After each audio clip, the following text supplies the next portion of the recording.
Saving the day, Garrett Morgan's life-changing invention of the traffic signal. Morning dawned, and the sun's golden rays signaled to Garrett Morgan that it was a new day. With his head in the clouds, always full of a dream, he was no help to others, or so it seemed. His brothers and sisters worked the house and the field, but Garrett's talents had yet to be revealed. He fell off all ladders, couldn't hammer a nail, was too weak to lift things, not even a pail. They'd all say, "Run along, go be by yourself." And though he liked dreaming, he wanted to help. He'd spend time alone, long walks he would take, his mind imagining new creations to make. In the middle of the road, a wheel lay on the ground. "I know I can use that," so Garrett bent down. But sometimes his dreaming got him into trouble. He wouldn't watch where he was going, his mind in a bubble. See, along came a car, from the side a red truck, and though they missed Garrett, their nerves had been struck. Both slammed on their brakes, dodged the boy by a hair, but the near collision gave everyone a scare. Back at home, his mom said, "You wait here for your dad." He just knew he was in trouble, that his parents were mad. His father walked in, looked at Garrett a beat, then called him over. "Come here, son. Have a seat. You have a great mind, imaginative, keen, ready to invent new from what has not yet been seen. Yes, you have a great mind, but you could do even more. A tutor in the city could help your dreams soar.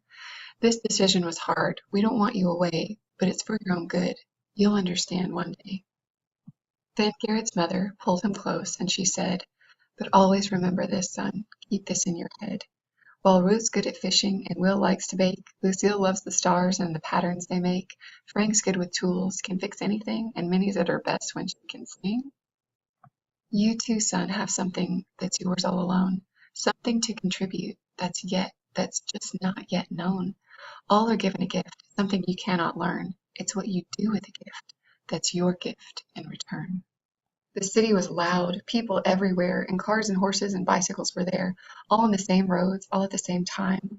Horns honking, cars crashing, no reason or rhyme. Garrett studied hard, and when his lessons were done, he found a job doing something he found fun. Fixing sewing machines with their rotors and springs and gears and buttons made him think of many things, like a new kind of stitch on the sewing machine, one that makes zigzags and keeps edges clean. His mind churned and churned with new ideas to invent. Some drew attention, some helped pay the rent. But Garrett didn't care about fame or about wealth. What he wanted most was to show he could help. The day's early dawn signaled Garrett to wake. He decided to walk, a scenic route he would take. The grass, sparkling green, had just been cut low. Garrett longed to run through it. He decided to go. But just as he started, a white car whizzed past, heading for the crosswalk and going quite fast. And then he heard tires screech and someone yelled, "Stop!" A horse and carriage were approaching. He could hear the hooves clop. But the horses kept on going, didn't even slow down. Garrett ran so fast to warn them, but soon heard the sound. First a crash and a boom, then the horse whinnied high. When Garrett finally got there, he tried not to cry. Though everyone was okay and the horse would be all right, he'd seen too many wrecks. It was a terrible sight. That day, as he worked on a sewing machine, his mind drifted back to the collision he'd seen. There has to be some way to let drivers know that someone else is approaching, when to stop and to go, and a signal before stopping so that first they could slow, but they'd have to see it. It couldn't only be sound. But as Garrett wandered home, ideas in his head flowing, he forgot to pay attention to just where he was going. He stepped off a curb, the bike signaled no doubt. He saw a bright light, and then he went out.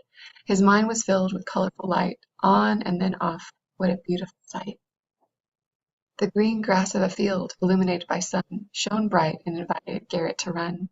Golden light through the window eased in the morning. A new day was beginning. It was a subtle warning. The red glow of the coals, far too hot to touch, told Garrett to stop. One more move was too much. His mind was racing, ideas twisted and knotted. Then he suddenly jumped up and exclaimed, "I've got it! A traffic signal! That's what you create, so all could travel safely. Yes, it'd be great." The red, yellow, and green would come along later, but it was Garrett's foundation that made us all safer. Garrett had a gift. Yes, that is a fact.